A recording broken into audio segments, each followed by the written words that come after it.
Hey guys, how you doing? So we are 2 days since my last cut on the 26th, so now is the 28th. I did say in the last video I was going to bring the height of cut down every couple of days, just a little notch, and that's what I've done. I've come down one more notch on the mower from 70mm down to 60mm. I really had to resist the temptation to bring it down to my previous normal height of 50mm, which is setting 5 on the Stihl RM248. But that's what I've done. I brought it down to 60mm, and I've gone over it a couple of times, and I've just given it a really good soaking.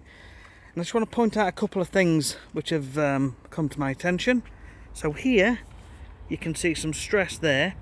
Now it's either the heat from these, when it's been heating up, taking the moisture out of the ground because it's not really had regular watering.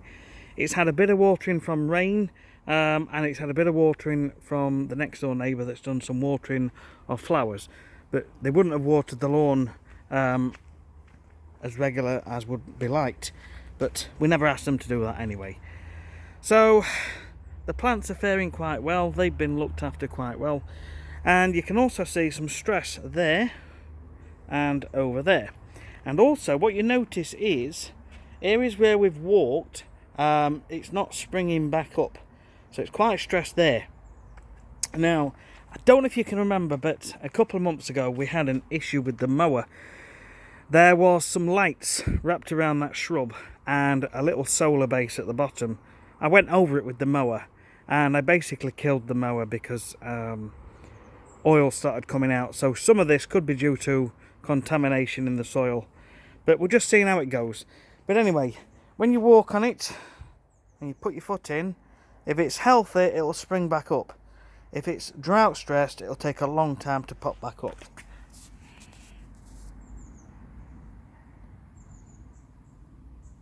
You see? They're starting to spring back up, but not as fast as we would like. But that is what it is. So when you go on holiday, unless you can get someone that wants to cut your grass how you want it to be cut, look at the drought stress there and there. It is what it is. It will come back, as grass does. It's one of the hardest plants going. And again, a bit more drought stress there. These are areas also where people stand when they are tending to little bird feeders and things like that in the trees. So you know, when you walk on the grass, you compact the ground just a little bit and a little bit and a little bit, and the more you walk on it, the more you compact it. And that's why you should aerate on a regular basis, just to relieve some of that compaction and allow air and nutrients to drain down through. So yeah, that is where we are. I've also done some got the hedge cutters out over there, and I've just trimmed back all this side all the way up to the top because we had little things growing out with thorns on. It's not very nice if you catch one of them. So it's just been a day of tidying up, really. Well, a morning, a couple of hours really. We've just had to tidy up. Still got to do the borders, but that's for another day. But I am happy. I am pleased with where we are still at. All of the products which we put on 4 or 5 weeks ago are working, and they've kept it in a reasonably good condition.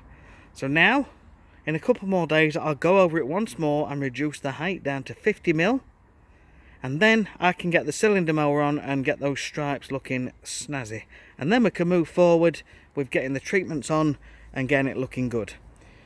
Right guys, see you on the next one.